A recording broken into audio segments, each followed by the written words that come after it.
Hello and welcome to CirKus, Waggon, Inventions. I am ArielleRose and I'm going to read you a bedtime story. I have Harold and Maude, which is my favorite movie, which was first a book.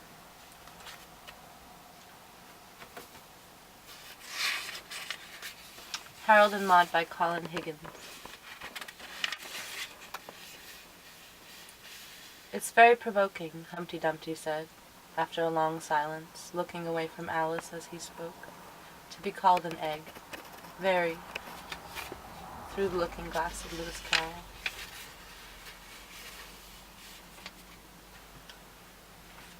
Harold Chasen stepped up on the chair and placed the noose about his neck. He pulled it tight and tugged on the knot. It would hold. He looked about the den. The Chopin was playing softly. The envelope was propped up on a desk. Everything was ready. He waited. Outside, a car pulled into the driveway. It stopped, and he heard his mother get out. With barely a smile, he knocked over the chair and fell jerkingly into space. In a few moments, his feet had stopped kicking, and his body swayed with the rope. Miss Chasen put her keys down on the entrance table and called to the maid to take her packages out of the car. It had been a boring luncheon, and she was tired. She looked at herself in the mirror and absently pushed at her hair. The frosted wig would be fine for dinner this evening, she decided. She'd cancel her appointment with Renee and take a nap for the rest of the afternoon. After all, she deserved to indulge herself once in a while. She went to the den and sat at the desk. She flipped through her book for her hairdresser's number. She listened to the Chopin playing softly. How soothing, she thought, and began to dial. Renee would be furious, but it couldn't be helped. The phone buzzed, and she settled back, drumming her fingers on the arm of the chair. She noticed on the desk an envelope addressed to her.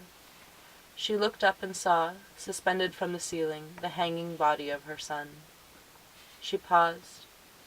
The boy swayed slightly from side to side, making the rope around the large oak beam squeak rhythmically to the sound of the piano. Miss Chasen stared at the bulging eyes, at the protruding tongue, at the knot stretched tight about the grotesquely twisting neck. "I'm sorry," said a tiny voice. "You have reached a disconnected number. Please be sure you are dialing the right number and are dialing correctly. This is—" Miss Chasen put down the phone. "Really, Harold," she said as she dialed again. "I suppose you think it's all very funny. Apparently it means nothing to you that the Crawfords are coming for dinner." "Oh, Harold was always a well-mannered boy," said Miss Chasen to the elderly Miss Crawford at dinner that evening. "Yes, indeed. I had him using a little knife and fork at 3.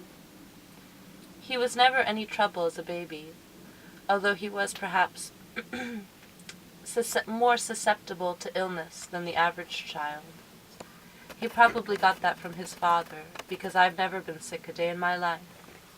And of course he did inherit his father's strange sense of values.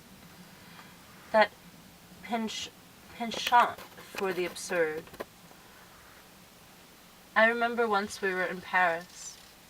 Charlie stepped out for some cigarettes, and the next thing I heard, he was arrested for floating nude down the Seine, experimenting in river currents, with a pair of yellow rubber water wings. Well, that cost quite a bit of influence des Angers to hush up, I can tell you." The younger Miss Crawford laughed appreciatively, as did Mr. Crawford. Mr. Fisher and Miss Fisher and Miss Trussett Jones, the elderly Miss Crawford, sipped her champagne and smiled. "Are you ready for dessert?" Miss Chasen asked her. "Is everybody ready for a delightful peach melba? Harold, dear, you haven't finished your beets." Harold looked up from the end of the table. "Did you hear me, dear? Eat up your beets. They're very nutritious. Very good for the system." Harold looked at his mother and then quietly put down his fork. "Whatever is the matter?" asked Miss Chasen. "Aren't you feeling well?" "I have a sore throat," he said softly. "Oh dear, then perhaps it's best to go to bed immediately. Excuse yourself and say good night to everyone." "Excuse me," said Harold, "and good night to everyone." He got up from the table and left the room. "Good night," everyone echoed. "Take some aspirin," Miss Chasen called after him, "and lots of water." She turned back to her guests. "Dear me, I don't know what I'm going to do with that boy. Lately he's become quite trying. I'm sending him to Dr. Harnley, my psychiatrist.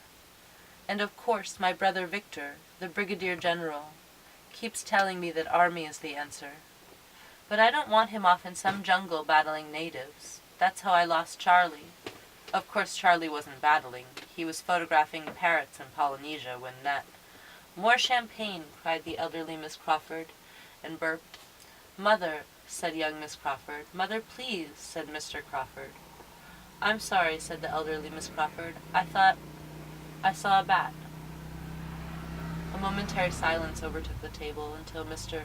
Truscott Jones said that he had never tasted such a wonderful peach melba, and Miss Chasen told the story of how she had got the original recipe from a tenor in Tokyo who claimed to be Dame Nellie's bastard son.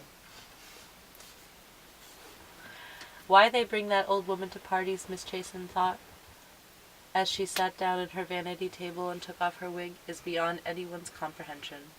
After all, she's practically senile. It's always so embarrassing, particularly for the family. And of course, so trying for the hostess. "Why don't they put her in a home?" she asked herself, picking up her dressing gown from the bed. "She could be well taken care of and able to live there with her own kind until her time comes." She stopped by her bathroom door. I don't know, I can keep reading this right now.